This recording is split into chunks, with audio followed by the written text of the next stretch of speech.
उपन्यास अध्याय 6। जेठ की उदास और गर्म संध्या सिमरी की सड़कों और गलियों में पानी के छिड़काव से शीतल और प्रसन्न हो रही थी।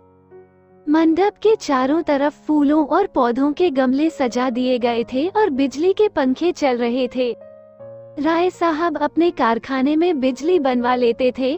उनके सिपाही पीली वर्दियां डाटे, नीले साफे बांधे जनता पर रोब जमाते फिरते थे। नौकर उजले कुर्ते पहने और केसरिया पाग बांधे मेहमानों और मुखियों का आदर सत्कार कर रहे थे। उसी वक्त एक मोटर सिंह द्वार के सामने आकर रुकी और उसमें से 3 महानुभाव उतरे। वो जो खद्दर का कुर्ता और चप्पल पहने हुए हैं, उनका नाम पंडित ओंकारनाथ है। आप दैनिक पत्र बिजली के यशस्वी संपादक हैं, जिन्हें देश चिंता ने घुला डाला है। दूसरे महाशय जो कोट पैंट में हैं, वह हैं तो वकील, पर वकालत न चलने के कारण एक बीमा कंपनी की दलाली करते हैं और ताल्लुकेदारों को महाजनों और बैंकों से कर्ज दिलाने में वकालत से कहीं ज्यादा कमाई करते हैं।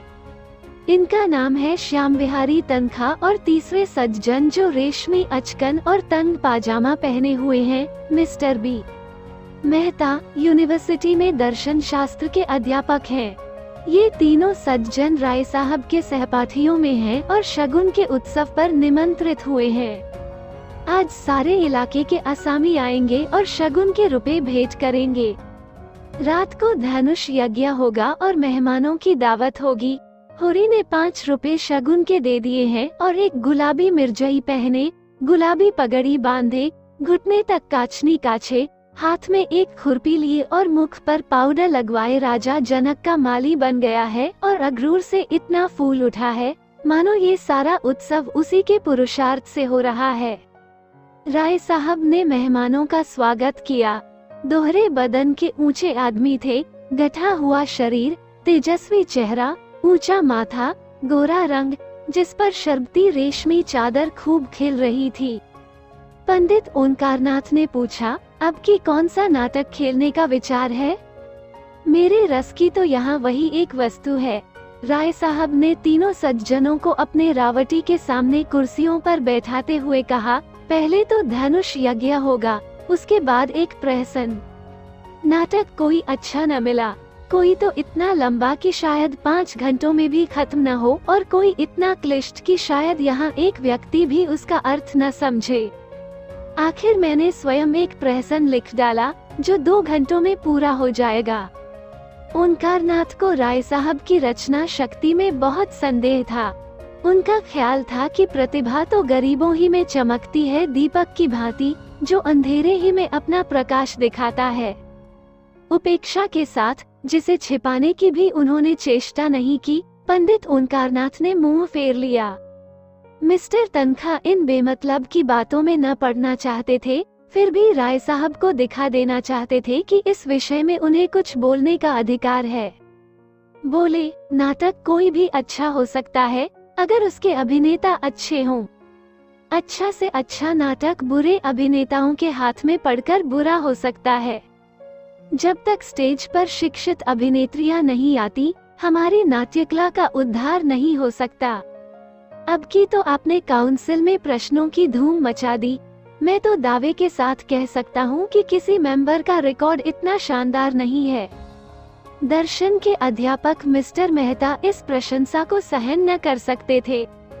विरोध तो करना चाहते थे, पर सिद्धांत की आड़ में उन्होंने हाल ही में एक पुस्तक कई साल के परिश्रम से लिखी थी। उसकी जितनी धूम होनी चाहिए थी, उसकी शतांश भी नहीं हुई थी। इससे बहुत दुखी थे। बोले, भाई, मैं प्रश्नों का कायल नहीं। मैं चाहता हूँ हमारा जीवन हमारे सिद्धांतों के अनुकूल हो। आप कृषकों के शुभेच्छु हैं, उन्हें तरह तरह की रियायत देना चाहते हैं, जमींदारों के अधिकार छीन लेना चाहते हैं, बल्कि उन्हें आप समाज का शाप कहते हैं। फिर भी आप जमींदार हैं, वैसे ही जमींदार जैसे हजारों और जमींदार हैं। अगर आपकी धारणा है कि कृषकों के साथ रियायत होनी चाहिए, तो पहले आप खुद शुरू करें। काश्तकारों को बगैर नजराने लिए पट्टे लिख दें, बेगार बंद कर दें, इजाफा लगान को तिलांजलि दे दें, चरावर जमीन छोड़ दें। मुझे उन लोगों से जरा भी हमदर्दी नहीं है जो बातें तो करते हैं कम्युनिस्टों की सी, मगर जीवन है रईसों का सा, उतना ही विलासमय, उतना ही स्वार्थ से भरा हुआ। राय साहब को आघात पहुंचा। वकील साहब के माथे पर बल पड़ गए और संपादक जी के मुंह में जैसे कालिख लग गई। वो खुद समष्टिवाद के पुजारी थे, पर सीधे घर में आग न लगाना चाहते थे। तनखा ने राय साहब की वकालत की। मैं समझता हूँ राय साहब का अपने असामियों के साथ जितना अच्छा व्यवहार है, अगर सभी जमींदार वैसे ही हो जाया तो ये प्रश्न ही न रहे। मेहता ने हथौड़े की दूसरी चोट जमाई। मानता हूँ आपका अपने असामियों के साथ बहुत अच्छा बर्ताव है, मगर प्रश्न ये है कि उसमें स्वार्थ है या नहीं। इसका एक कारण क्या यह नहीं हो सकता कि मध्यम आंच में भोजन स्वादिष्ट पकता है? गुड़ से मारने वाला जहर से मारने वाले की अपेक्षा कहीं सफल हो सकता है। मैं तो केवल इतना जानता हूँ, हम या तो साम्यवादी हैं या नहीं हैं। है तो उसका व्यवहार करे, नहीं है तो बकना छोड़ दे। मैं नकली जिंदगी का विरोधी हूँ। अगर मांस खाना अच्छा समझते हो तो खुलकर खाओ, बुरा समझते हो तो मत खाओ। ये तो मेरी समझ में आता है, लेकिन अच्छा समझना और छिप कर खाना, यह मेरी समझ में नहीं आता। मैं तो इसे कायरता भी कहता हूँ और धूर्तता भी, जो वास्तव में एक है। राय साहब सभा चतुर आदमी थे। अपमान और आघात को धैर्य और उदारता से सहने का उन्हें अभ्यास था। कुछ असमंजस में पड़े हुए बोले, आपका विचार बिल्कुल ठीक है मेहता जी। आप जानते हैं मैं आपकी साफगोई का कितना आदर करता हूँ, लेकिन आप ये भूल जाते हैं कि अन्य यात्राओं की भांति विचारों की यात्रा में भी पड़ाव होते हैं, और आप एक पड़ाव को छोड़कर दूसरे पड़ाव तक नहीं जा सकते। मानव जीवन का इतिहास इसका प्रत्यक्ष प्रमाण है। मैं उस वातावरण में पला हूँ जहाँ राजा ईश्वर है और जमींदार ईश्वर का मंत्र। मेरे स्वर्गवासी पिता असामियों पर इतनी दया करते थे कि पाले या सूखे में कभी आधा और कभी पूरा लगान माफ कर देते थे। अपने बखार से अनाज निकालकर असामियों को खिला देते थे। घर के गहने बेचकर कन्याओं के विवाह में मदद देते थे, मगर उसी वक्त तक जब तक प्रजा उनको सरकार और धर्मावतार कहती रहे, उन्हें अपना देवता समझकर उनकी पूजा करती रहे। प्रजा को पालना उनका सनातन धर्म था, लेकिन अधिकार के नाम पर वो कौड़ी का एक दांत भी फोड़ कर देना न चाहते थे। मैं उसी वातावरण में पला हूँ और मुझे गर्व है कि मैं व्यवहार में चाहे जो कुछ करूँ, विचारों में उनसे आगे बढ़ गया हूँ और यह मानने लग गया हूँ कि जब तक किसानों को ये रियायतें अधिकार के रूप में न मिलेंगी, केवल सद्भावना के आधार पर उनकी दशा सुधर नहीं सकती। स्वेच्छा अगर अपना स्वार्थ छोड़ दे तो अपवाद है। मैं खुद सद्भावना करते हुए भी स्वार्थ नहीं छोड़ सकता और चाहता हूँ कि हमारे वर्ग को शासन और नीति के बल से अपना स्वार्थ छोड़ने के लिए मजबूर कर दिया जाए। इसे आप कायरता कहेंगे, मैं इसे विवशता कहता हूँ। मैं इसे स्वीकार करता हूँ कि किसी को भी दूसरों के श्रम पर मोटे होने का अधिकार नहीं है। उपजीवी होना घोर लज्जा की बात है। कर्म करना प्राणिमात्र का धर्म है। समाज की ऐसी व्यवस्था जिसमें कुछ लोग मौज करें और अधिक लोग पिसे और खपे कभी सुखद नहीं हो सकती। पूंजी और शिक्षा, जिसे मैं पूंजी ही का एक रूप समझता हूँ, इनका किला जितनी जल्द टूट जाए उतना ही अच्छा है। जिन्हें पेट की रोटी मयस्सर नहीं, उनके अफसर और नियोजक 10-10, 5-5 हजार फटकारे, ये हास्यास्पद है और लज्जास्पद भी। इस व्यवस्था ने हम जमींदारों में कितनी विलासिता, कितना दुराचार, कितनी पराधीनता और कितनी निर्लजता भर दी है, यह मैं खूब जानता हूँ, लेकिन मैं इन कारणों से इस व्यवस्था का विरोध नहीं करता। मेरा तो ये कहना है कि अपने स्वार्थ की दृष्टि से भी इसका अनुमोदन नहीं किया जा सकता।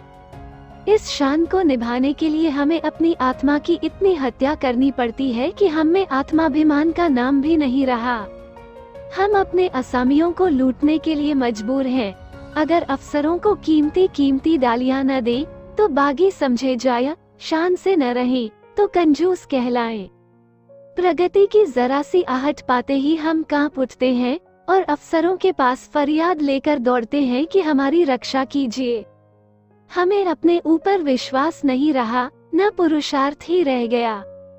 बस हमारी दशा उन बच्चों की सी है जिन्हें चम्मच से दूध पिलाकर पाला जाता है, बाहर से मोटे, अंदर से दुर्बल, सत्वहीन और मोहताज। मेहता ने ताली बजाकर कहा, हिया हिया, आपकी जबान में जितनी बुद्धि है, काश उसकी आधी भी मस्तिष्क में होती। खेद यही है कि सब कुछ समझते हुए भी आप अपने विचारों को व्यवहार में नहीं लाते।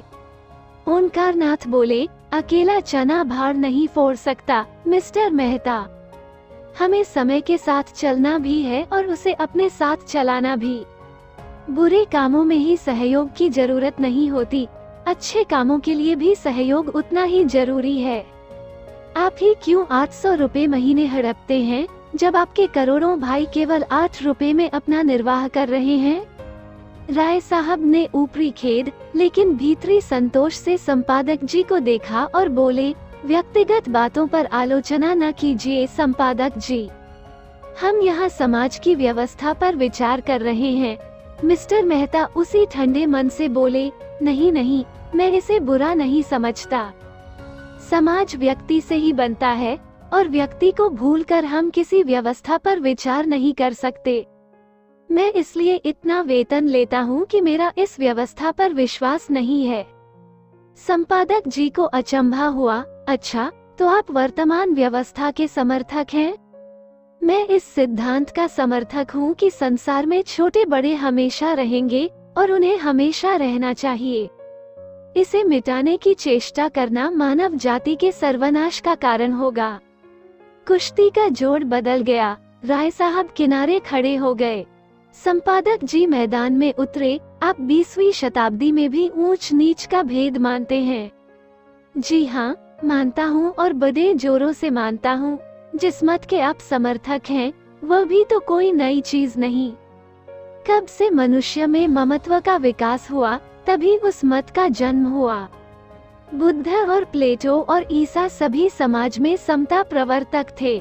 यूनान और रोम और सीरियाई सभी सभ्यताओं ने उसकी परीक्षा की, पर अप्राकृतिक होने के कारण कभी वह स्थायी न बन सकी। आपकी बातें सुनकर मुझे आश्चर्य हो रहा है। आश्चर्य अज्ञान का दूसरा नाम है। मैं आपका कृतज्ञ हूँ। अगर आप इस विषय पर कोई लेखमाला शुरू कर दे। जी, मैं इतना अहमक नहीं हूँ। अच्छी रकम दिलवाइए तो अलबत्ता। आपने सिद्धांत ही ऐसा लिया है कि खुले खजाने पब्लिक को लूट सकते हैं। मुझ में और आप में अंतर इतना ही है कि मैं जो कुछ मानता हूँ उस पर चलता हूँ। आप लोग मानते कुछ हैं, करते कुछ हैं। धन को आप किसी अन्याय से बराबर फैला सकते हैं, लेकिन बुद्धि को, चरित्र को, रूप को, प्रतिभा को और बल को बराबर फैलाना तो आपकी शक्ति के बाहर है। छोटे बड़े का भेद केवल धन से ही तो नहीं होता। मैंने बड़े बड़े धन कुबेरों को भिक्षुकों के सामने घुटने टेकते देखा है, और आपने भी देखा होगा। रूप के चौखट पर बड़े बड़े महीप नाक रगड़ते हैं। क्या ये सामाजिक विषमता नहीं है? आप रूस की मिसाल देंगे, वहाँ इसके सिवाय और क्या है कि मिल के मालिक ने राजकर्मचारी का रूप ले लिया है। बुद्धि तब भी राज करती थी, अब भी करती है और हमेशा करेगी। तश्तरी में पान आ गए थे। राय साहब ने मेहमानों को पान और इलायची देते हुए कहा, बुद्धि अगर स्वार्थ से मुक्त हो तो हमें उसकी प्रभुता मानने में कोई आपत्ति नहीं। समाजवाद का यही आदर्श है। हम साधु महात्माओं के सामने इसीलिए सिर झुकाते हैं कि उनमें त्याग का बल है। इसी तरह हम बुद्धि के हाथ में अधिकार भी देना चाहते हैं, सम्मान भी, नेतृत्व भी, लेकिन संपत्ति किसी तरह नहीं। बुद्धि का अधिकार और सम्मान व्यक्ति के साथ चला जाता है, लेकिन उसकी संपत्ति विष बोने के लिए उसके बाद और भी प्रबल हो जाती है। बुद्धि के बगैर किसी समाज का संचालन नहीं हो सकता। हम केवल इस बिच्छू का डंक तोड़ देना चाहते हैं। दूसरी मोटर आ पहुंची और मिस्टर खन्ना उतरे, जो एक बैंक के मैनेजर और शक्कर मिल के मैनेजिंग डायरेक्टर हैं। 2 देवियां भी उनके साथ थीं। राय साहब ने दोनों देवियां को उतारा। वो जो खद्दर की साड़ी पहने बहुत गंभीर और विचारशील सी हैं, मिस्टर खन्ना की पत्नी कामिनी खन्ना है। दूसरी महिला जो ऊंची एड़ी का जूता पहने हुए है और जिनकी मुख छवि पर हंसी फूटी पड़ती है, मिस मालती है। आप इंग्लैंड से डॉक्टरी पढ़ आई हैं और अब प्रैक्टिस करती हैं। ताल्लुकेदारों के महलों में उनका बहुत प्रवेश है। आप नवयुग की साक्षात प्रतिमा हैं। गात कोमल पर चपलता कूट कूट कर भरी हुई, झिझक या संकोच का कहीं नाम नहीं। मेकअप में प्रवीण, बला की हाजिर जवाब, पुरुष मनोविज्ञान की अच्छी जानकार, आमोद प्रमोद को जीवन का तत्व समझने वाली, लुभाने और रिझाने की कला में निपुण। जहाँ आत्मा का स्थान है वहाँ प्रदर्शन, जहाँ हृदय का स्थान है वहाँ हाव भाव, मनोद्गारों पर कठोर निग्रह, जिसमें इच्छा या अभिलाषा का लोप सा हो गया हो। आपने मिस्टर मेहता से हाथ मिलाते हुए कहा, सच कहती हूँ, आप सूरत से ही फिलासफर मालूम होते हैं। इस नई रचना में तो आपने आत्मवादियों को उधेड़ कर रख दिया। पढ़ते पढ़ते कई बार मेरे जी में ऐसा आया कि आपसे लड़ जाऊं। फिलासफरों में सहृदयता क्यों गायब हो जाती है? मेहता झेप गए। बिना ब्याहे थे और नवयुग की रमणियों से पनाह मांगते थे। पुरुषों की मंडली में खूब चहकते थे, मगर ज्यों ही कोई महिला आई और आपकी जबान बंद हुई, जैसे बुद्धि पर ताला लग जाता था। स्त्रियों से शिष्ट व्यवहार तक करने की सुधि न रहती थी। मिस्टर खन्ना ने पूछा, फिलासफरों की सूरत में क्या खास बात होती है देवी जी? मालती ने मेहता की ओर दया भाव से देखकर कहा, मिस्टर मेहता, बुरा न माने तो बतला दूं। खन्ना मिस मालती के उपासकों में थे। जहां मिस मालती जाया वहां खन्ना का पहुंचना लाजिम था। उनके आसपास भौरे की तरह मंडराते रहते थे। हर समय उनकी यही इच्छा रहती थी कि मालती से अधिक वही बोले, उनकी निगाह अधिक से अधिक उन्हीं पर रहे। खन्ना ने आंख मारकर कहा, फिलासफर किसी की बात का बुरा नहीं मानते, उनकी यही सिफत है। तो सुनिए, फिलासफर हमेशा मुर्दा दिल होते हैं। जब देखिए अपने विचारों में मगन बैठे हैं, आपकी तरफ ताकेंगे मगर आपको देखेंगे नहीं। आप उनसे बातें किए जाया कुछ सुनेंगे नहीं, जैसे शून्य में उड़ रहे हों। सब लोगों ने कह कहा मारा। मिस्टर मेहता जैसे जमीन में गड़ गए। ऑक्सफोर्ड में मेरे फिलॉसफी के प्रोफेसर हस्बैंड थे, खन्ना ने टोका। नाम तो निराला है। जी हाँ, और थे कुंवारे। मिस्टर मेहता भी तो कुंवारे हैं। ये रोग सभी फिलॉसफरों को होता है। अब मेहता को अवसर मिला। बोले, आप भी तो इसी मरज में गिरफ्तार हैं। मैंने प्रतिज्ञा की है कि किसी फिलॉसफर से शादी करूंगी और यह वर्ग शादी के नाम से घबराता है। हस्बैंड साहब तो स्त्री को देखकर घर में छिप जाते थे। उनके शिष्यों में कई लड़कियां थीं। अगर उनमें से कोई कभी कुछ पूछने के लिए उनके ऑफिस में चली जाती थी तो आप ऐसे घबरा जाते जैसे कोई शेर आ गया हो। हम लोग उन्हें खूब छेड़ा करते थे। बेचारे बड़े सरल हृदय। कई हजार की आमदनी थी, पर मैंने उन्हें हमेशा एक ही सूट पहने देखा। उनकी एक विधवा बहन थी, वही उनके घर का सारा प्रबंध करती थी। मिस्टर हस्बैंड को तो खाने की फिक्र ही न रहती थी। मिलने वालों के डर से अपने कमरे का द्वार बंद करके लिखा पढ़ी करते थे। भोजन का समय आ जाता तो उनकी बहन आहिस्ता से भीतर के द्वार से उनके पास जाकर किताब बंद कर देती थी। तब उन्हें मालूम होता कि खाने का समय हो गया। रात को भी भोजन का समय बांधा हुआ था। उनकी बहन कमरे की बत्ती बुझा दिया करती थी। एक दिन बहन ने किताब बंद करनी चाहिए तो आपने पुस्तक को दोनों हाथों से दबा लिया और बहन भाई में जोर आजमाई होने लगी। आखिर बहन उनकी पहिएदार कुर्सी को खींचकर भोजन के कमरे में लाई। राय साहब बोले, मगर मेहता साहब तो बड़े खुशमिजाज और मिलनसार हैं, नहीं इस हंगामे में क्यों आते? तो आप फिलॉसफर न होंगे। जब अपने चिंताओं से हमारे सिर में दर्द होने लगता है तो विश्व की चिंता सिर पर लाद कर कोई कैसे प्रसन्न रह सकता है? उधर संपादक जी श्रीमती खन्ना से अपने आर्थिक कठिनाइयों की कथा कह रहे थे। बस यूँ समझिए श्रीमती जी कि संपादक का जीवन एक दीर्घ विलाप है जिसे सुनकर लोग दया करने के बदले कानों पर हाथ रख लेते हैं। बेचारा न अपना उपकार कर सके न औरों का। पब्लिक उससे आशा तो यह रखती है कि हर एक आंदोलन में वह सबसे आगे रहे, जेल जाए, मार खाए, घर के माला सबाब की कुर्की कराए। यह उसका धर्म समझा जाता है, लेकिन उसकी कठिनाइयों की ओर किसी का ध्यान नहीं। हो तो वो सब कुछ, उसे हर एक विद्या, हर एक कला में पारंगत होना चाहिए, लेकिन उसे जीवित रहने का अधिकार नहीं। आप तो आजकल कुछ लिखती ही नहीं।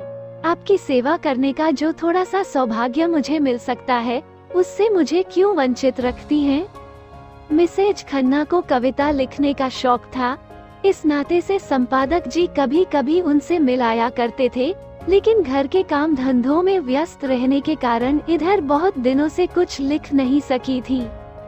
सच बात तो ये है कि संपादक जी ने ही उन्हें प्रोत्साहित करके कवि बनाया था। सच्ची प्रतिभा उनमें बहुत कम थी। क्या लिखूं, कुछ सूझता ही नहीं। आपने कभी मिस मालती से कुछ लिखने को नहीं कहा?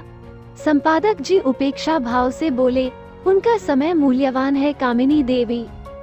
लिखते तो वह लोग हैं जिनके अंदर कुछ दर्द है, अनुराग है, लगन है, विचार है, जिन्होंने धन और भोग विलास को जीवन का लक्ष्य बना लिया। वह क्या लिखेंगे? कामिनी ने ईर्ष्या मिश्रित विनोद से कहा, अगर आप उनसे कुछ लिखा सके तो आपका प्रचार दुगुना हो जाए। लखनऊ में तो ऐसा कोई रसिक नहीं है जो आपका ग्राहक न बन जाए। अगर धन मेरे जीवन का आदर्श होता तो आज मैं इस दशा में न होता। मुझे भी धन कमाने की कला आती है।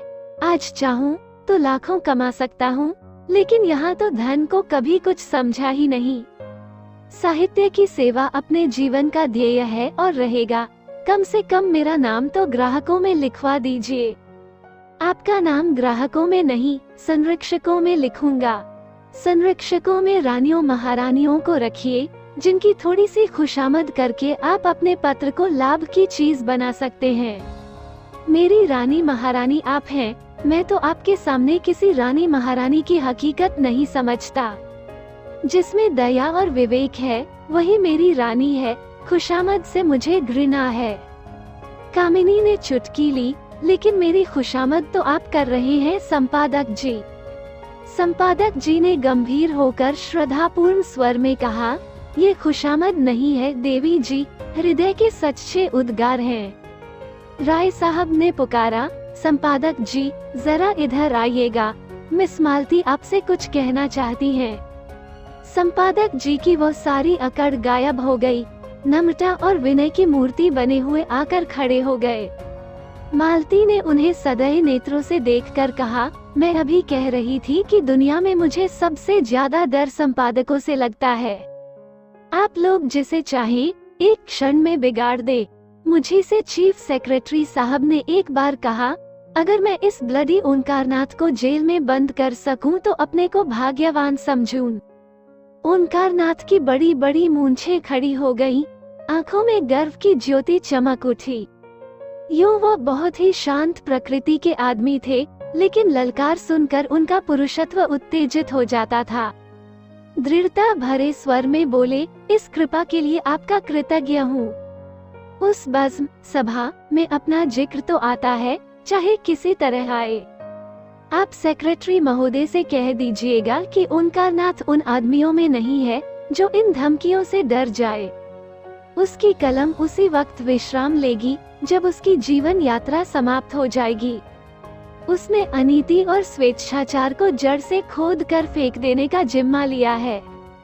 मिस मालती ने और उकसाया, मगर मेरी समझ में आपकी यह नीति नहीं आती कि जब आप मामूली शिष्टाचार से अधिकारियों का सहयोग प्राप्त कर सकते हैं तो क्यों उनसे कन्नी काटते हैं। अगर आप अपनी आलोचनाओं में आग और विष जरा कम दे तो मैं वादा करती हूँ कि आपको गवर्नमेंट से काफी मदद दिला सकती हूँ। जनता को तो आपने देख लिया, उससे अपील की, उसकी खुशामद की, अपनी कठिनाइयों की कथा कही, मगर कोई नतीजा न निकला। अब जरा अधिकारियों को भी आजमा देखिए। तीसरे महीने आप मोटर पर न निकलने लगे और सरकारी दावतों में निमंत्रित न होने लगे तो मुझे जितना चाहे कोसिएगा। तब यही रईस और नेशनलिस्ट जो आपकी परवाह नहीं करते आपके द्वार के चक्कर लगाएंगे। ओंकारनाथ अभिमान के साथ बोले, यही तो मैं नहीं कर सकता देवी जी। मैंने अपने सिद्धांतों को सदैव ऊंचा और पवित्र रखा है और जीते जी उनकी रक्षा करूंगा। दौलत के पुजारी तो गली गली मिलेंगे, मैं सिद्धांत के पुजारियों में हूँ। मैं इसे दंभ कहती हूँ। आपकी इच्छा धन की आपको परवाह नहीं है। सिद्धांतों का खून करके नहीं तो आपके पत्र में विदेशी वस्तुओं के विज्ञापन क्यों होते हैं? मैंने किसी भी दूसरे पत्र में इतने विदेशी विज्ञापन नहीं देखे। आप बनते तो हैं आदर्शवादी और सिद्धांतवादी, पर अपने फायदे के लिए देश का धन विदेश भेजते हुए आपको जरा भी खेद नहीं होता? आप किसी तर्क से इस नीति का समर्थन नहीं कर सकते। ओंकारनाथ के पास सचमुच कोई जवाब न था। उन्हें बगले झांकते देखकर राय साहब ने उनकी हिमायत की, तो आखिर आप क्या चाहती हैं? इधर से भी मारे जाया, उधर से भी मारे जाया, तो पत्र कैसे चले? मिस मालती ने दया करना न सीखा था। पत्र नहीं चलता तो बंद कीजिए। अपना पत्र चलाने के लिए आपको विदेशी वस्तुओं के प्रचार का कोई अधिकार नहीं। अगर आप मजबूर हैं, तो सिद्धांत का ढोंग छोड़िए। मैं तो सिद्धांतवादी पत्रों को देखकर जल उठती हूँ। जी चाहता है दिया सलाई दिखा दूं।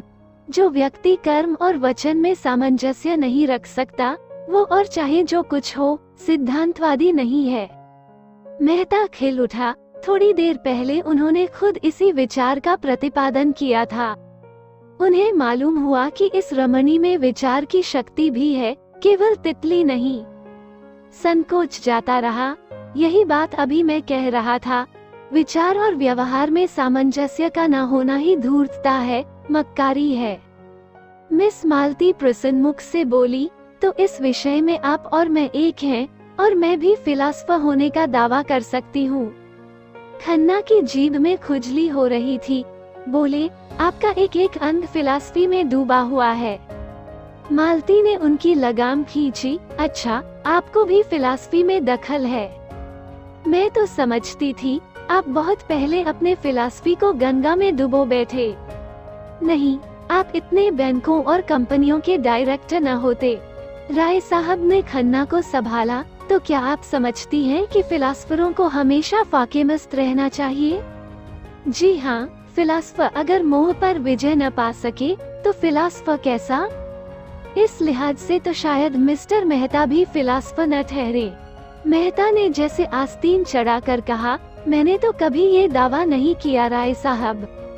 मैं तो इतना ही जानता हूँ कि जिन औजारों से लोहार काम करता है, उन्हीं औजारों से सोनार नहीं करता।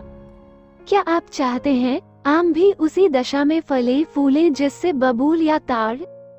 मेरे लिए धन केवल उन सुविधाओं का नाम है जिनसे मैं अपना जीवन सार्थक कर सकूं। धन मेरे लिए फलने फूलने वाली चीज नहीं, केवल साधन है। मुझे धन की बिल्कुल इच्छा नहीं। आप वो साधन जुटा दें जिसमें मैं अपने जीवन को उपयोग कर सकूं। ओंकारनाथ समष्टिवादी थे। व्यक्ति की इस प्रधानता को कैसे स्वीकार करते?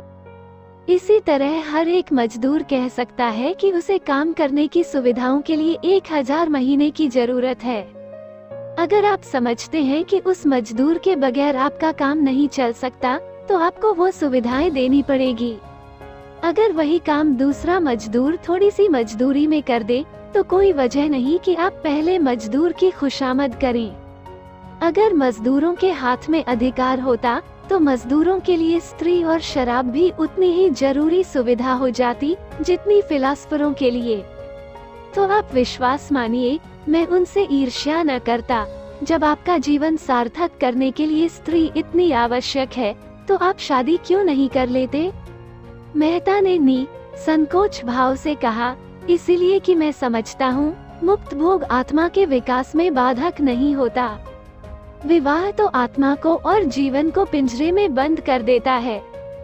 खन्ना ने इसका समर्थन किया। बंधन और निग्रह पुरानी थ्योरियां हैं, नई थ्योरी है मुक्त भोग। मालती ने चोटी पकड़ी। तो अब मिसेज खन्ना को तलाक के लिए तैयार रहना चाहिए। तलाक का बिल तो हो, शायद उसका पहला उपयोग आप ही करेंगे। कामिनी ने मालती की ओर विष भरी आंखों से देखा और मुंह सिकोड़ लिया, मानो कह रही है, खन्ना तुम्हें मुबारक रहे, मुझे परवाह नहीं। मालती ने मेहता की तरफ देखकर कहा, इस विषय में आपके क्या विचार हैं मिस्टर मेहता? मेहता गंभीर हो गए। वो किसी प्रश्न पर अपना मत प्रकट करते थे तो जैसे अपनी सारी आत्मा उसमें डाल देते थे। विवाह को मैं सामाजिक समझौता समझता हूँ और उसे तोड़ने का अधिकार न पुरुष को है न स्त्री को। समझौता करने के पहले आप स्वाधीन हैं, समझौता हो जाने के बाद आपके हाथ कट जाते हैं। तो आप तलाक के विरोधी हैं, क्यों? पक्का और मुक्त भोग वाला सिद्धांत वो उनके लिए है जो विवाह नहीं करना चाहते। अपनी आत्मा का संपूर्ण विकास सभी चाहते हैं, फिर विवाह कौन करे और क्यों करे? इसीलिए कि मुक्ति सभी चाहते हैं, पर ऐसे बहुत कम हैं जो लोभ से अपना गला छुड़ा सके। आप श्रेष्ठ किसे समझते हैं, विवाहित जीवन को या अविवाहित जीवन को? समाज की दृष्टि से विवाहित जीवन को, व्यक्ति की दृष्टि से अविवाहित जीवन को। धनुष यज्ञ का अभिनय निकट था। 10 से 1 तक धनुष यज्ञ, 1 से 3 तक प्रहसन, ये प्रोग्राम था। भोजन की तैयारी शुरू हो गई। मेहमानों के लिए बंगले में रहने का अलग अलग प्रबंध था। खन्ना परिवार के लिए 2 कमरे रखे गए थे और भी कितने ही मेहमान आ गए थे। सभी अपने अपने कमरे में गए और कपड़े बदल बदल कर भोजनालय में जमा हो गए। यहाँ छूत छात का कोई भेद न था। सभी जातियों और वर्णों के लोग साथ भोजन करने बैठे। केवल संपादक ओंकारनाथ सबसे अलग अपने कमरे में फलाहार करने गए और कामिनी खन्ना को सिरदर्द हो रहा था। उन्होंने भोजन करने से इनकार किया। भोजनालय में मेहमानों की संख्या 25 से कम न थी। शराब भी थी और मांस भी। इस उत्सव के लिए राय साहब अच्छी किस्म की शराब खास तौर पर मंगवाते थे। खींची जाती थी दवा के नाम से, पर होती थी खालिस शराब। मांस भी कई तरह के पकते थे, कोफ्ते, कबाब और पुलाव। मुर्गा, मुर्गियां, बकरा, हिरन, तीतर, मोर, जिसे जो पसंद हो वह खाए। भोजन शुरू हो गया तो मिस मालती ने पूछा, संपादक जी कहाँ रह गए? किसी को भेजो राय साहब, उन्हें पकड़ लाएं। राय साहब ने कहा, वो वैष्णव हैं, उन्हें यहाँ बुलाकर क्यों बेचारे का धर्म नष्ट करोगी? बड़ा ही आचारनिष्ठ आदमी है। अजी और कुछ न सही, तमाशा तो रहेगा। सहसा एक सज्जन को देखकर उसने पुकारा, आप भी तशरीफ रखते हैं मिर्जा खुर्शीद, ये काम आपके सुपुर्द। आपकी लियाकत की परीक्षा हो जाएगी। मिर्जा खुर्शीद गोरे चिट्टे आदमी थे, भूरी भूरी मूंछें, नीली आंखें, दोहरी देह, चांद के बाल सफाचट। शिकलिया अचकन और चूड़ीदार पाजामा पहने थे, ऊपर से हैट लगा लेते थे। काउंसिल के मेंबर थे, पर फलाहार समय खर्राटे लेते रहते थे। वोटिंग के समय चौंक पड़ते थे और नेशनलिस्टों की तरफ से वोट देते थे। सूफी मुसलमान थे, 2 बार हज कराए थे, मगर शराब खूब पीते थे। कहते थे, जब हम खुदा का एक हुक्म भी कभी नहीं मानते तो दीन के लिए क्यों जान दें। बड़े दिल लगीबाज, बेफिक्रे जीव थे। पहले बसरे में ठीके का कारोबार करते थे। लाखों कमाए, मगर शामत आई कि एक मेम से आशनाई कर बैठे। मुकदमेबाजी हुई, जेल जाते जाते बचे। 24 घंटे के अंदर मुल्क से निकल जाने का हुक्म हुआ। जो कुछ जहां था वहीं छोड़ा और सिर्फ 50,000 लेकर भाग खड़े हुए। बम्बई में उनके एजेंट थे। सोचा था उनसे हिसाब किताब कर ले और जो कुछ निकलेगा उसी में जिंदगी काट देंगे, मगर एजेंटों ने जाल करके उनसे वो 50,000 भी ऐंठ लिए। निराश होकर वहां से लखनऊ चले। गाड़ी में एक महात्मा से साक्षात हुआ। महात्मा जी ने उन्हें सब्जबाग दिखाकर उनकी घड़ी, अंगूठियां, रुपए सब उड़ा लिए। बेचारे लखनऊ पहुँचे तो देह के कपड़ों के सिवा कुछ न था। राय साहब से पुरानी मुलाकात थी, कुछ उनकी मदद से और कुछ अन्य मित्रों की मदद से एक जूते की दुकान खोल ली। वो अब लखनऊ की सबसे चलती हुई जूते की दुकान थी। 400-500 रोज की बिक्री थी। जनता को उन पर थोड़े ही दिनों में इतना विश्वास हो गया कि एक बड़े भारी मुस्लिम ताल्लुकेदार को नीचा दिखाकर काउंसिल में पहुंच गए। अपने जगह पर बैठे बैठे बोले, जी नहीं, मैं किसी का दीन नहीं बिगाड़ता। ये काम आपको खुद करना चाहिए। मजा तो जब है कि आप उन्हें शराब पिलाकर छोड़े। यह आपके हुस्न के जादू की आजमाइश है। चारों तरफ से आवाजें आईं, हाँ हाँ मिस मालती, आज अपना कमाल दिखाइए। मालती ने मिर्जा को ललकारा, कुछ इनाम दोगे? 100 रुपए की एक थैली। होश, 100 रुपए, लाख रुपए का धर्म बिगाऊं 100 के लिए। अच्छा, आप खुद अपनी फीस बताइए। 1000, कौड़ी कम नहीं। अच्छा, मंजूर। जी नहीं, लाकर मेहता जी के हाथ में रख दीजिए। मिर्जा जी ने तुरंत 100 रुपए का नोट जेब से निकाला और उसे दिखाते हुए खड़े होकर बोले, भाइयों, ये हम सब मर्दों की इज्जत का मामला है।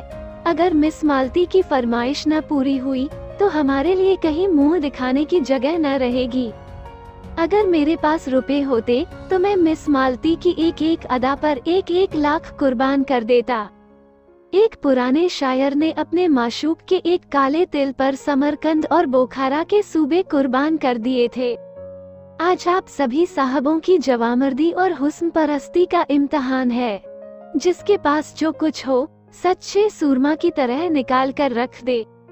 आपको इल्म की कसम, माशूक की अदाओं की कसम, अपनी इज्जत की कसम, पीछे कदम न हटाइए। मर्दों, रुपए खर्च हो जाएंगे, नाम हमेशा के लिए रह जाएगा। ऐसा तमाशा लाखों में भी सस्ता है। देखिए, लखनऊ के हसीनों की रानी एक जाहिद पर अपने हुस्न का मंत्र कैसे चलाती है। भाषण समाप्त करते ही मिर्जा जी ने हर एक की जेब की तलाशी शुरू कर दी। पहले मिस्टर खन्ना की तलाशी हुई। उनकी जेब से 5 रुपए निकले। मिर्जा ने मुंह फीका करके कहा, वाह खन्ना साहब, वाह। नाम बड़े दर्शन थोड़े, इतनी कंपनियों के डायरेक्टर, लाखों की आमदनी और आपके जेब में 5 रुपए। लाहौल विला कुवत कहाँ है मेहता? आप जरा जाकर मिसेज खन्ना से कम 100 रुपए वसूल कर लाएं। खन्ना खिसिया कर बोले, अजी, उनके पास एक पैसा भी न होगा। कौन जानता था कि यहाँ आप तलाशी लेना शुरू करेंगे। खैर, आप खामोश रहिए, हम अपनी तकदीर तो आजमा ले। अच्छा, तो मैं जाकर उनसे पूछता हूँ। जी नहीं, आप यहाँ से हिल नहीं सकते। मिस्टर मेहता, आप फिलासफर हैं, मनोविज्ञान के पंडित। देखिए, अपनी भद न कराइएगा। मेहता शराब पीकर मस्त हो जाते थे। उस मस्ती में उनका दर्शन उड़ जाता था और विनोद सजीव हो जाता था। लपक कर मिसेज खन्ना के पास गए और 5 मिनट ही में मुंह लटकाए लौट आए। मिर्जा ने पूछा, अरे क्या खाली हाथ? राय साहब हंसे, काजी के घर चूहे भी सयाने। मिर्जा ने कहा, हो बड़े खुशनसीब खन्ना, खुदा की कसम। मेहता ने कहा मारा और जेब से 100 रुपए के 5 नोट निकाले। मिर्जा ने लपक कर उन्हें गले लगा लिया। चारों तरफ से आवाजें आने लगी, कमाल है, मानता हूँ उस्ताद, क्यों ना हो, फिलासफर ही जो ठहरे। मिर्जा ने नोटों को आंखों से लगाकर कहा, भाई मेहता, आज से मैं तुम्हारा शागिर्द हो गया। बताओ क्या जादू मारा? मेहता अकड़कर लाल लाल आंखों से ताकते हुए बोले, अजी कुछ नहीं। ऐसा कौन सा बड़ा काम था? जाकर पूछा, अंदर आऊं? बोली, आप हैं मेहता जी, आइए। मैंने अंदर जाकर कहा, वहाँ लोग ब्रिज खेल रहे हैं। मिस मालती 500 रुपए हार गई हैं और अपने अंगूठी बेच रही हैं। अंगूठी 1000 से कम की नहीं है, आपने तो देखा है, बस वही। आपके पास रुपए हो तो 500 रुपए देकर 1000 की चीज ले लीजिए। ऐसा मौका फिर न मिलेगा। मिस मालती ने इस वक्त रुपए न दिए तो बेदाग निकल जाएंगी। पीछे से कौन देता है? शायद इसीलिए उन्होंने अंगूठी निकाली है कि 500 रुपए किसके पास धरे होंगे। मुस्कुराई और चट अपने बटुए से 5 नोट निकाल कर दे दिए और बोली, मैं बिना कुछ लिए घर से नहीं निकलती। न जाने कब क्या जरूरत पड़े। खन्ना खिसिया कर बोले, जब हमारे प्रोफेसरों का ये हाल है तो यूनिवर्सिटी का ईश्वर ही मालिक है। खुर्शीद ने घाव पर नमक छिड़का। अरे, तो ऐसी कौन सी बड़ी रकम है जिसके लिए आपका दिल बैठा जाता है? खुदा झूठ न बुलवाए तो यह आपकी एक दिन की आमदनी है। समझ लीजिएगा, एक दिन बीमार पड़ गए और जाएगा भी तो मिस मालती ही के हाथ में। आपके दर्दे जिगर की दवा मिस मालती ही के पास तो है। मालती ने ठोकर मारी। देखिए मिर्जा जी, तबेले में लतियाहुज अच्छी नहीं। मिर्जा ने दुम हिलाई। कान पकड़ता हूँ देवी जी। मिस्टर तनख्वाह की तलाशी हुई। मुश्किल से 10 रुपए निकले। मेहता की जेब से केवल 98 निकली। कई सज्जनों ने 1-1, 2-2 रुपए खुद दिए। हिसाब जोड़ा गया तो 300 की कमी थी। ये कमी राय साहब ने उदारता के साथ पूरी कर दी। संपादक जी ने मेवे और फल खाए थे और जरा कमर सीधी कर रहे थे कि राय साहब ने जाकर कहा, आपको मिस मालती याद कर रही हैं। खुश होकर बोले, मिस मालती मुझे याद कर रही हैं, धन्य भाग। राय साहब के साथ ही हाल में आ विराजे। उधर नौकरों ने मेजें साफ कर दी थी। मालती ने आगे बढ़कर उनका स्वागत किया। संपादक जी ने नम्रता दिखाई। बैठिए, तकल्लुफ न कीजिए, मैं इतना बड़ा आदमी नहीं हूँ। मालती ने श्रद्धा भरे स्वर में कहा, आप तकल्लुफ समझते होंगे, मैं समझती हूँ। मैं अपना सम्मान बढ़ा रही हूँ। यूँ आप अपने को कुछ न समझे और आपको शोभा भी यही देता है। लेकिन यहाँ जितने सज्जन जमा हैं, सभी आपकी राष्ट्र और साहित्य सेवा से भली भांति परिचित हैं।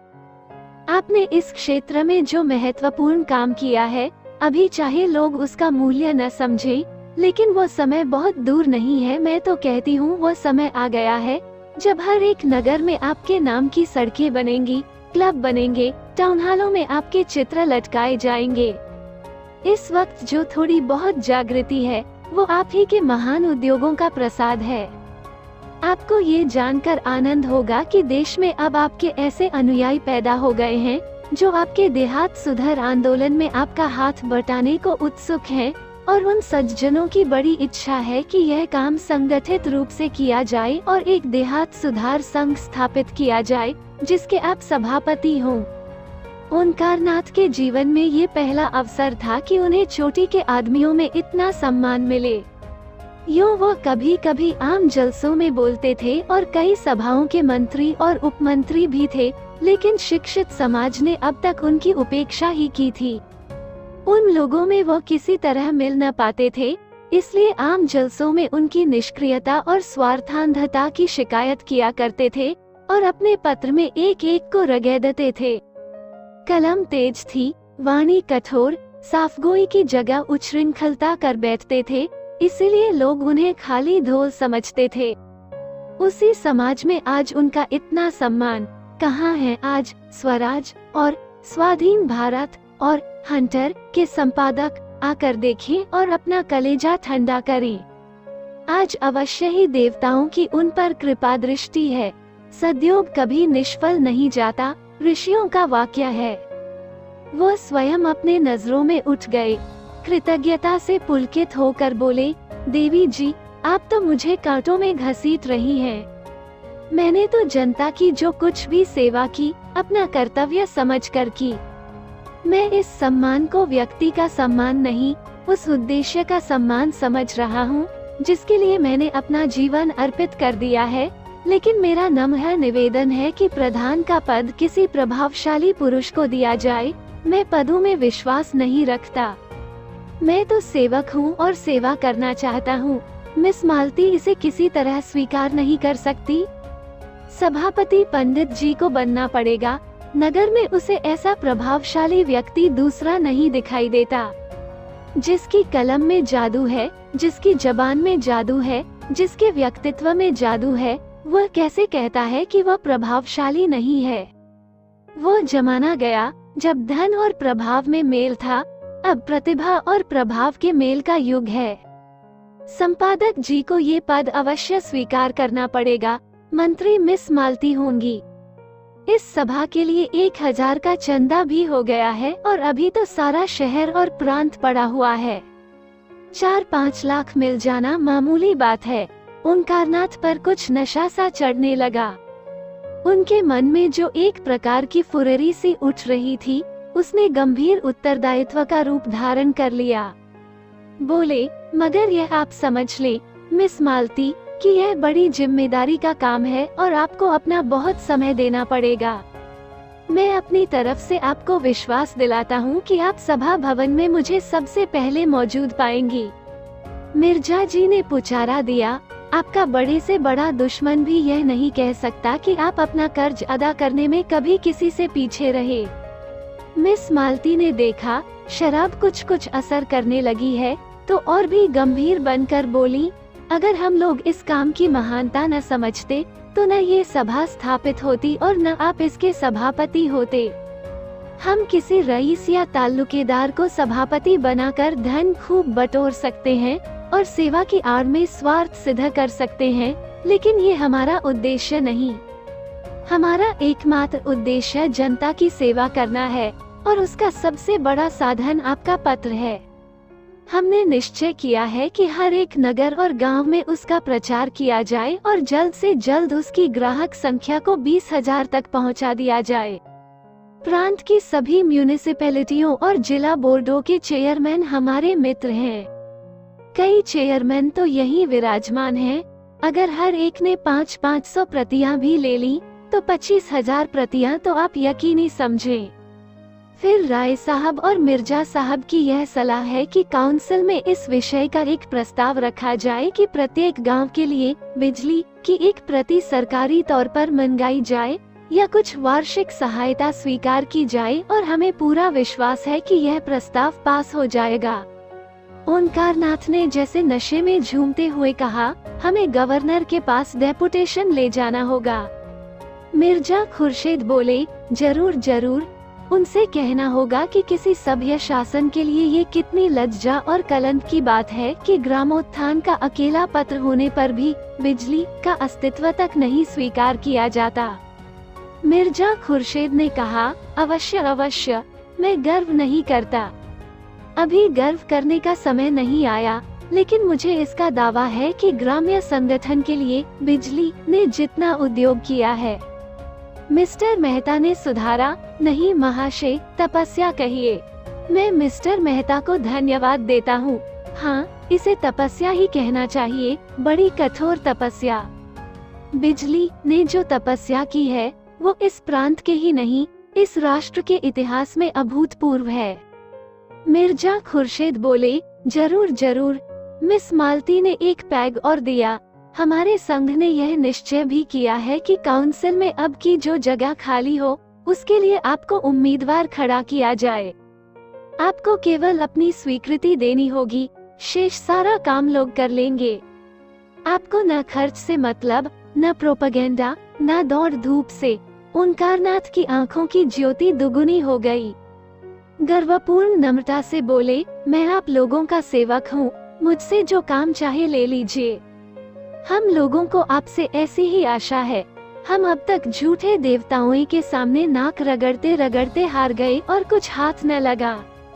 अब हमने आप में सच्चा पथ प्रदर्शक, सच्चा गुरु पाया है, और इस शुभ दिन के आनंद में आज हमें एक मन एक प्राण होकर अपने अहंकार को, अपने दम्भ को तिलांजलि दे देनी चाहिए।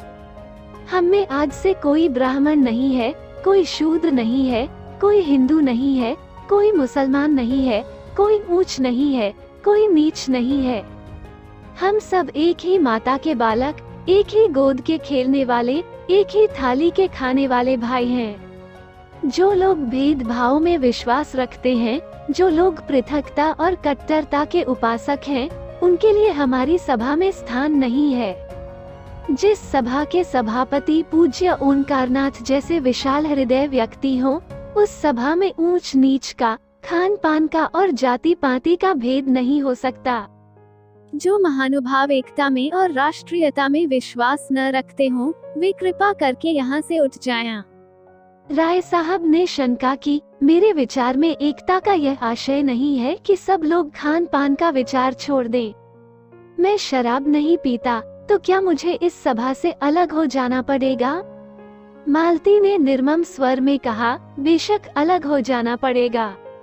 आप इस संघ में रहकर किसी तरह का भेद नहीं रख सकते। मेहता जी ने घड़े को ठोका, मुझे संदेह है कि हमारे सभापति जी स्वयं खान पान की एकता में विश्वास नहीं रखते हैं। ओंकारनाथ का चेहरा जर्द पड़ गया। इस बदमाश ने यह क्या बेवक्त की शहनाई बजा दी। दुष्ट कहीं गड़े मुर्दे न उखाड़ने लगे, नहीं ये सारा सौभाग्य स्वप्न की भांति शून्य में विलीन हो जाएगा। मिस मालती ने उनके मुंह की ओर जिज्ञासा की दृष्टि से देखकर दृढ़ता से कहा, आपका संदेह निराधार है मेहता महोदय। क्या आप समझते हैं कि राष्ट्र की एकता का ऐसा अनन्य उपासक, ऐसा उदारचेता पुरुष, ऐसा रसिक कवि इस निरर्थक और लज्जाजनक भेद को मान्य समझेगा? ऐसी शंका करना उसकी राष्ट्रीयता का अपमान करना है। ओंकारनाथ का मुख मंडल प्रदीप्त हो गया। प्रसन्नता और संतोष की आभा झलक पड़ी। मालती ने उसी स्वर में कहा, और इससे भी अधिक उनकी पुरुष भावना का। एक रमणी के हाथों से शराब का प्याला पाकर वो कौन भद्र पुरुष होगा जो इनकार कर दे? ये तो नारी जाति का अपमान होगा, उस नारी जाति का जिसके नयन बाणों से अपने हृदय को बिंदवाने की लालसा पुरुष मात्र में होती है, जिसकी अदाओं पर मर मिटने के लिए बड़े बड़े महीप लालायित रहते हैं। लाइए बोतल और प्याले और दौर चलने दीजिए। इस महान अवसर पर किसी तरह की शंका, किसी तरह की आपत्ति राष्ट्रद्रोह से कम नहीं। पहले हम अपने सभापति की सेहत का जाम पिएंगे। बर्फ, शराब और सोडा पहले ही से तैयार था। मालती ने ओंकारनाथ को अपने हाथों से लाल विष से भरा हुआ ग्लास दिया और उन्हें कुछ ऐसी जादू भरी चितवन से देखा कि उनकी सारी निष्ठा, सारी वर्ण श्रेष्ठता काफूर हो गई। मन ने कहा, सारा आचार विचार परिस्थितियों के अधीन है। आज तुम दरिद्र हो, किसी मोटर कार को धूल उड़ाते देखते हो तो ऐसा बिगड़ते हो कि उसे पत्थरों से चूर चूर कर दो, लेकिन क्या तुम्हारे मन में कार की लालसा नहीं है? परिस्थिति ही विधि है और कुछ नहीं। बाप दादों ने नहीं पी थी, न पी हो। उन्हें ऐसा अवसर ही कब मिला था? उनकी जीविका पोथी पत्रों पर थी। शराब लाते कहाँ से और पीते भी तो जाते कहाँ? फिर वह तो रेलगाड़ी पर न चढ़ते थे, कल का पानी न पीते थे, अंग्रेजी पढ़ना पाप समझते थे। समय कितना बदल गया है। समय के साथ अगर नहीं चल सकते तो वो तुम्हें पीछे छोड़कर चला जाएगा। ऐसी महिला के कोमल हाथों से विष भी मिले तो शिरोधार्य करना चाहिए। जिस सौभाग्य के लिए बड़े बड़े राजे तरसते हैं, वो आज उनके सामने खड़ा है। क्या वो उसे ठुकरा सकते हैं? उन्होंने ग्लास ले लिया और सिर झुकाकर अपनी कृतज्ञता दिखाते हुए एक ही सांस में पी गए और तब लोगों को गर्व भरी आंखों से देखा, मानो कह रहे हो, अब तो आपको मुझ पर विश्वास आया। क्या समझते हैं, मैं निरा पोंगा पंडित हूँ। अब तो मुझे दम्भी और पाखंडी कहने का साहस नहीं कर सकते। हाल में ऐसा शोरगुल मचा कि कुछ न पूछो, जैसे पिटारे में बंद कह कहे निकल पड़े हों। वाह देवी जी, क्या कहना है, कमाल है मिस मालती, कमाल है। तोड़ दिया, नमक का कानून तोड़ दिया, धर्म का किला तोड़ दिया, नेम का घड़ा फोड़ दिया। ओंकारनाथ के कंठ के नीचे शराब का पहुंचना था कि उनकी रसिकता वाचाल हो गई। मुस्करा कर बोले, मैंने अपने धर्म की थाती मिस मालती के कोमल हाथों में सौंप दी और मुझे विश्वास है वो उसकी यथोचित रक्षा करेगी। उनके चरण कमलों के इस प्रसाद पर मैं ऐसे 1000 धर्मों को न्योछावर कर सकता हूँ। कह कहों से हाल गूंज उठा। संपादक जी का चेहरा फूल उठा था, आंखें झुकी पड़ती थीं। दूसरा ग्लास भर कर बोले, यह मिल मालती की सेहत का जाम है, आप लोग पिए और उन्हें आशीर्वाद दे। लोगों ने फिर अपने अपने ग्लास खाली कर दिए। उसी वक्त मिर्जा खुर्शीद ने एक माला लाकर संपादक जी के गले में डाल दी और बोले, सज्जनों, फिदवी ने अभी अपने पूज्य सदर साहब की शान में एक कसीदा कहा है। आप लोगों की इजाजत हो तो सुनाऊं। चारों तरफ से आवाजें आई, हाँ हाँ जरूर सुनाइए। ओंकारनाथ भंग तो आए दिन पिया करते थे और उनका मस्तिष्क उसका अभ्यस्त हो गया था, मगर शराब पीने का उन्हें ये पहला अवसर था। भंग का नशा मंथर गति से एक स्वप्न की भांति आता था और मस्तिष्क पर मेघ के समान छा जाता था। उनकी चेतना बनी रहती थी। उन्हें खुद मालूम होता था कि इस समय उनकी वाणी बड़ी लच्छेदार है और उनकी कल्पना बहुत प्रबल। शराब का नशा उनके ऊपर सिंह की भांति झपटा और दबोच बैठा। वो कहते कुछ हैं, मुंह से निकलता कुछ है, फिर ये ज्ञान भी जाता रहा। वो क्या कहते हैं और क्या करते हैं, इसकी सुधि ही न रही। ये स्वप्न का रोमानी वैचित्र न था, जागृति का वो चक्कर था जिसमें साकार निराकार हो जाता है। न जाने कैसे उनके मस्तिष्क में ये कल्पना जाग उठी कि कसीदा पढ़ना कोई बड़ा अनुचित काम है। मेज पर हाथ पटक कर बोले, नहीं, कदापि नहीं, यहाँ कोई कसीदा नहीं होगा, नहीं होगा। हम सभापति हैं, हमारा हुक्म है, हम अभी इस सब को तोड़ सकते हैं, अभी तोड़ सकते हैं, सभी को निकाल सकते हैं, कोई हमारा कुछ नहीं कर सकता। हम सभापति हैं, कोई दूसरा सभापति नहीं है। मिर्जा ने हाथ जोड़कर कहा, हुजूर, इस कसीदे में तो आपकी तारीफ की गई है। संपादक जी ने लाल पर ज्योतिहीन नेत्रों से देखा, तुम हमारी तारीफ क्यों की? क्यों की? बोलो, क्यों हमारी तारीफ की? हम किसी का नौकर नहीं है, किसी के बाप का नौकर नहीं है, किसी साले का दिया नहीं खाते। हम खुद संपादक है, हम बिजली का संपादक है, हम उसमें सबका तारीफ करेगा। देवी जी, हम तुम्हारा तारीफ नहीं करेगा, हम कोई बड़ा आदमी नहीं है, हम सबका गुलाम है, हम आपका चरण रज है। मालती देवी हमारी लक्ष्मी, हमारी सरस्वती, हमारी राधा। ये कहते हुए वे मालती के चरणों की तरफ झुके और मुंह के बल फर्श पर गिर पड़े। मिर्जा खुर्शीद ने दौड़कर उन्हें संभाला और कुर्सियां हटाकर वहीं जमीन पर लिटा दिया। फिर उनके कानों के पास मुंह ले जाकर बोले, राम राम सत है, कहिए तो आपका जनाजा निकालें। राय साहब ने कहा, कल देखना कितना बिगड़ता है, एक एक को अपने पत्र में रगेदेगा और ऐसा रगेदेगा कि आप भी याद करेंगे। एक ही दुष्ट है, किसी पर दया नहीं करता, लिखने में तो अपना जोड़ नहीं रखता। ऐसा गधा आदमी कैसे इतना अच्छा लिखता है, ये रहस्य है। कई आदमियों ने संपादक जी को उठाया और ले जाकर उनके कमरे में लिटा दिया। उधर पंडाल में धनुष यज्ञ हो रहा था। कई बार इन लोगों को बुलाने के लिए आदमी आ चुके थे। कई हुक्म भी पंडाल में आ पहुँचे थे। लोग उधर जाने को तैयार हो रहे थे कि सहसा एक अफगान आकर खड़ा हो गया। गोरा रंग, बड़ी बड़ी मूंछें, ऊंचा कद, चौड़ा सीना, आंखों में निर्भयता का उन्माद भरा हुआ, ढीला नीचा कुर्ता, पैरों में शलवार, जरी के काम की सदरी, सिर पर पगड़ी और कुलाह, कंधों में चमड़े का बेग लटकाए, कंधों पर बंदूक रखे और कमर में तलवार बांधे न जाने किधर से आ खड़ा हो गया और गरज कर बोला, खबरदार, कोई यहाँ से मत जाओ, हमारा साथ का आदमी पर डाका पड़ा है। यहाँ का जो सरदार है वो हमारा आदमी को लूट लिया है, उसका माल तुमको देना होगा, एक एक कौड़ी देना होगा। कहाँ है सरदार, उसको बुलाओ। राय साहब ने सामने आकर क्रोध भरे स्वर में कहा, कैसी लूट, कैसा डाका, ये तुम लोगों का काम है, यहाँ कोई किसी को नहीं लूटता। साफ साफ कहो, क्या मामला है। अफगान ने आंखें निकाली और बंदूक का कुंदा जमीन पर पटक कर बोला, हमसे पूछता है कैसा लूट, कैसा डाका। तुम लूटता है, तुम्हारा आदमी लूटता है, हम यहाँ की कोठी का मालिक है, हमारी कोठी में 25 जवान हैं, हमारा आदमी रुपए तहसील कर लाता था, 1000 वो तुम लूट लिया और कहता है कैसा डाका।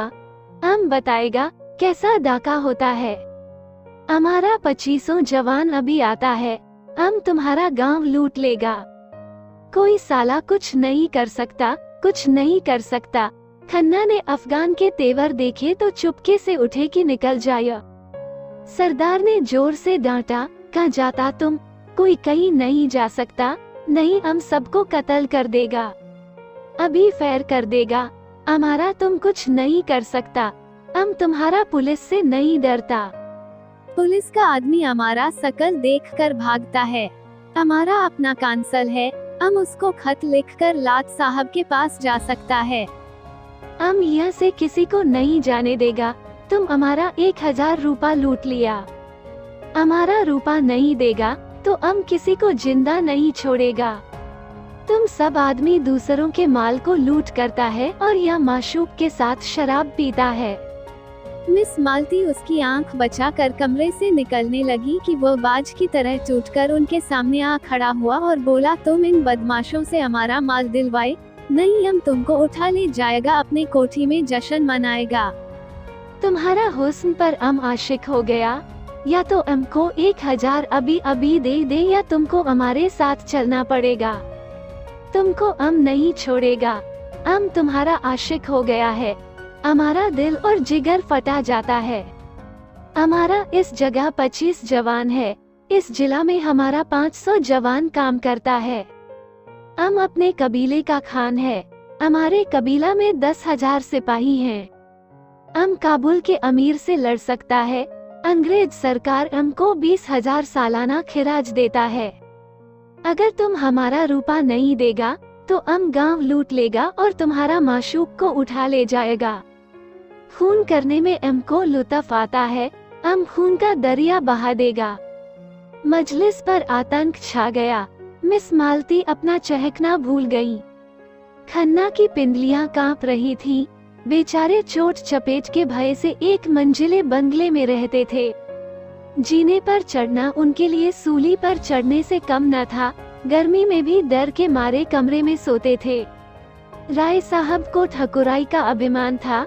वो अपने ही गांव में एक पठान से डर जाना हास्यास्पद समझते थे, लेकिन उसकी बंदूक को क्या करते?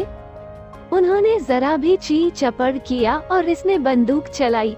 होश तो होते ही हैं ये सब, और निशाना भी इस सबों का कितना अचूक होता है।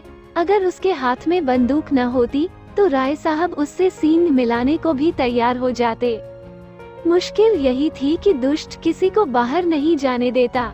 नहीं, दम के दम में सारा गांव जमा हो जाता और इसके पूरे जत्थे को पीट पाट कर रख देता। आखिर उन्होंने दिल मजबूत किया और जान पर खेल कर बोले, हमने आपसे कह दिया कि हम चोर डाकू नहीं हैं। मैं यहाँ की काउंसिल का मेंबर हूँ और ये देवी जी लखनऊ की सुप्रसिद्ध डॉक्टर हैं। यहाँ सभी शरीफ और इज्जतदार लोग जमा हैं। हमें बिल्कुल खबर नहीं आपके आदमियों को किसने लूटा। आप जाकर थाने में रपट कीजिए। खान ने जमीन पर पैर पटका, पैतरे बगले और बंदूक को कंधों से उतारकर हाथ में लेता हुआ दहाड़ा, मत बक बक करो। काउंसिल का मेंबर को हम इस तरह पैरों से कुचल देता है, जमीन पर पांव रगड़ता है। हमारा हाथ मजबूत है, हमारा दिल मजबूत है। हम खुदा ताला के सिवा और किसी से नहीं डरता। तुम हमारा रुपया नहीं देगा तो हम, राय साहब की तरफ इशारा कर, अभी तुमको कत्ल कर देगा। अपने तरफ बंदूक की दो नाली देखकर राय साहब झुककर मेज के बराबर आ गए। अजीब मुसीबत में जान फंसी थी। शैतान बरबस कहे जाता है। तुमने हमारे रुपए लूट लिए।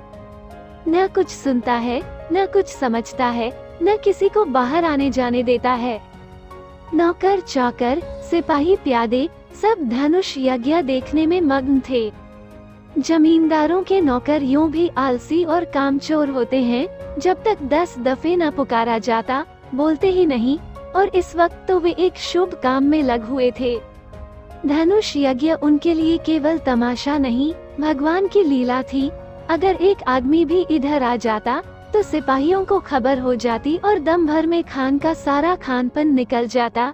दाढ़ी के एक एक बाल नुच जाते। कितना गुस्सेवर है, होते भी तो जल्लाद हैं। न मरने का गम, न जीने की खुशी। मिर्जा साहब से अंग्रेजी में बोले, अब क्या करना चाहिए? मिर्जा साहब ने चकित नेत्रों से देखा। क्या बताऊं, कुछ अक्ल काम नहीं करती। मैं आज अपना पिस्तौल घर ही छोड़ आया, नहीं मजा चखा देता।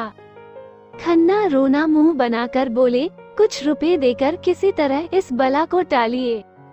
राय साहब ने मालती की ओर देखा, देवी जी, अब आपकी क्या सलाह है?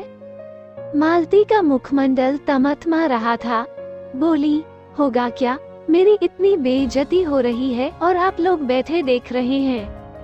20 मर्दों के होते एक उजड़ पठान मेरी इतनी दुर्गति कर रहा है और आप लोगों के खून में जरा भी गर्मी नहीं आती।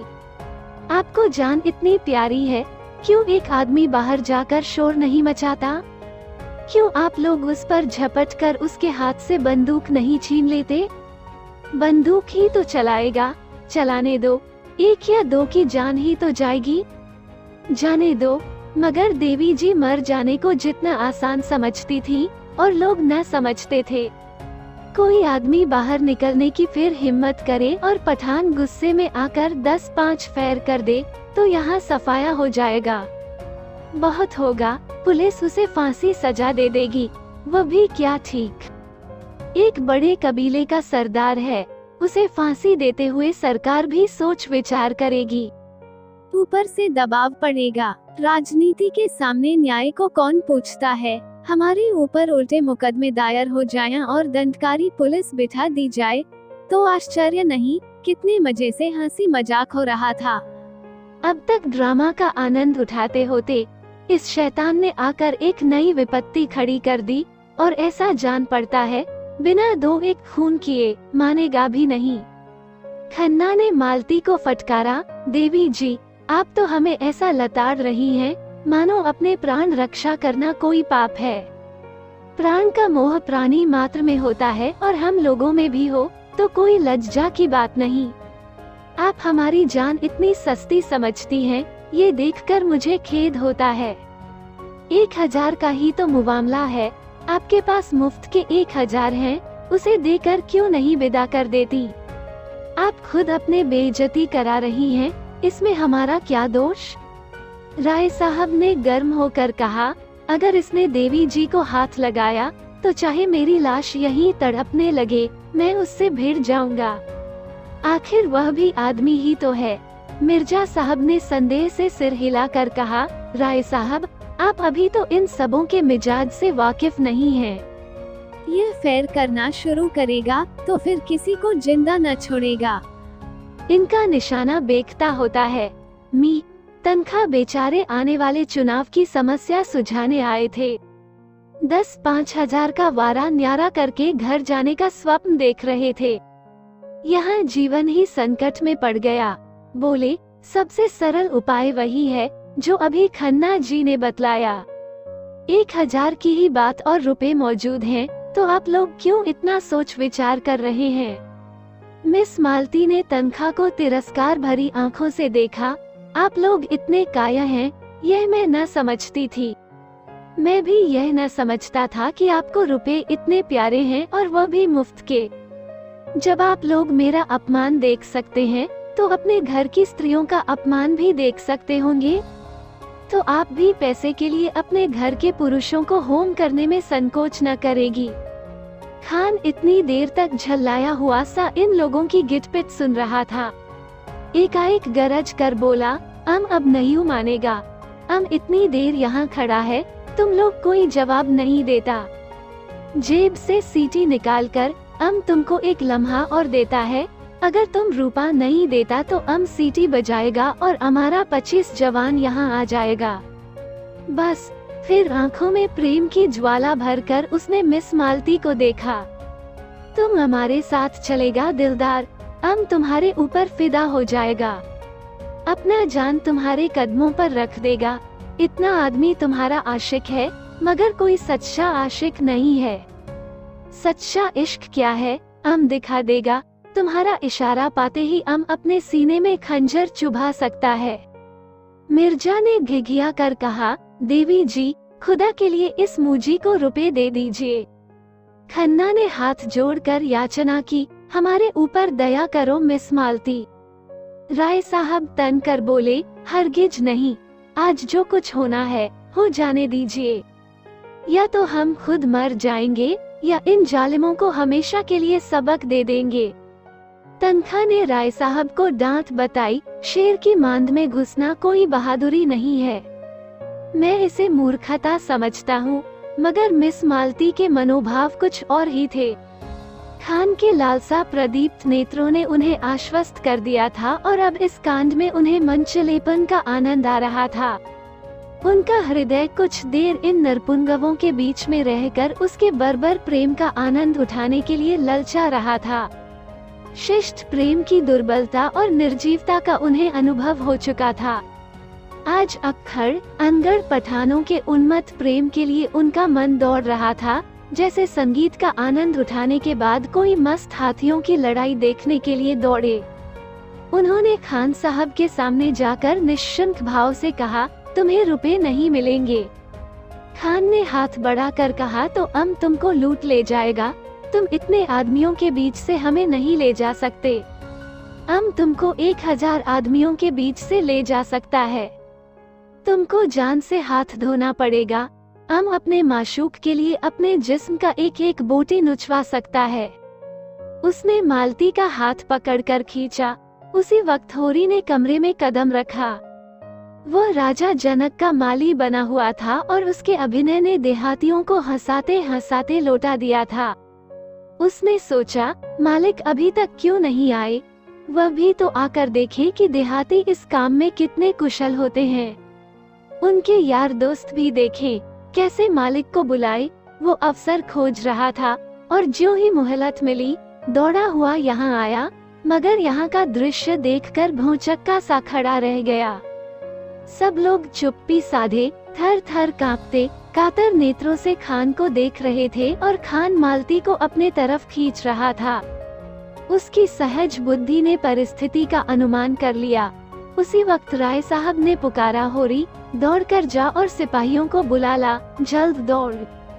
होरी पीछे मुड़ा था कि खान ने उसके सामने बंदूक तान कर डांटा, कहाँ जाता है? सुअर गोली मार देगा। होरी गंवार था।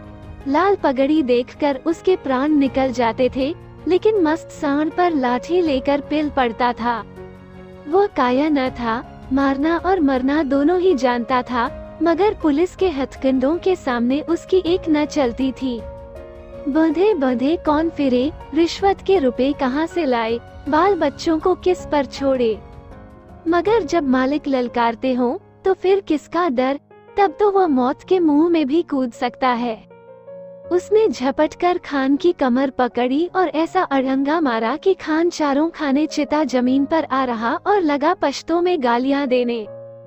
होरी उसकी छाती पर चढ़ बैठा और जोर से दाढ़ी पकड़कर खींची। दाढ़ी उसके हाथ में आ गई। खान ने तुरंत अपनी कुलाह उतार फेंकी और जोर मारकर खड़ा हो गया। अरे, ये तो मिस्टर मेहता हैं। वाह!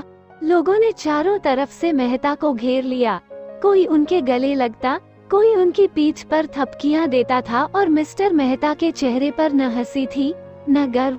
चुपचाप खड़े थे, मानो कुछ हुआ ही नहीं। मालती ने नकली रोष से कहा, आपने ये बहुरूपपन कहाँ सीखा?